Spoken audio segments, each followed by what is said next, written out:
questions too.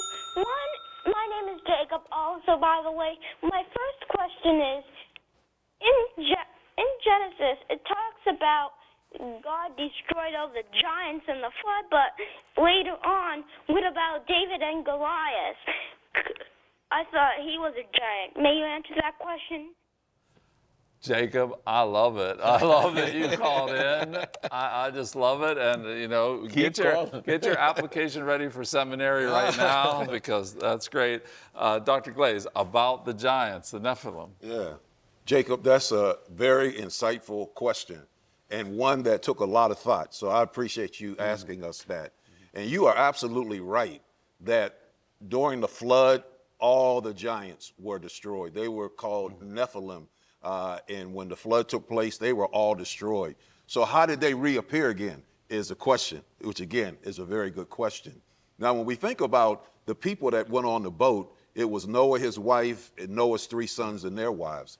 And so if all the giants were destroyed, you know, during the flood, it would make sense that within the genes of one of Noah's sons, especially the son of Ham, because we see that Goliath actually came from the Canaanite race, who was a descendant from Ham.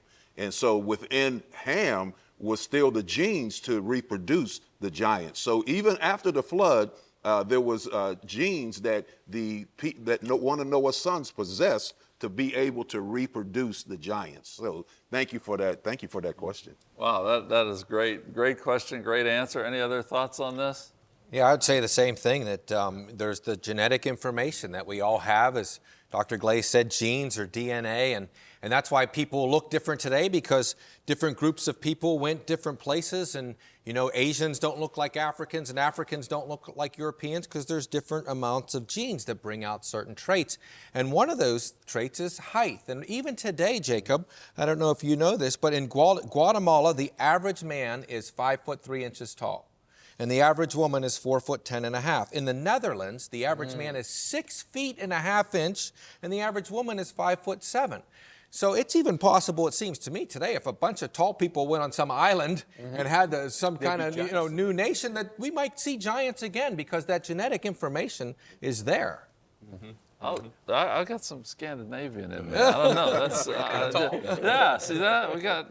You know, it's interesting. Let me jump in real quick. Years ago, Elaine and I did some a college class in Sweden, up in the Laplands, and oh my gosh, I felt like I was in a land. Every woman was about 6 foot tall, and the men were 6'6" and bigger. I tell you, I had a neck ache.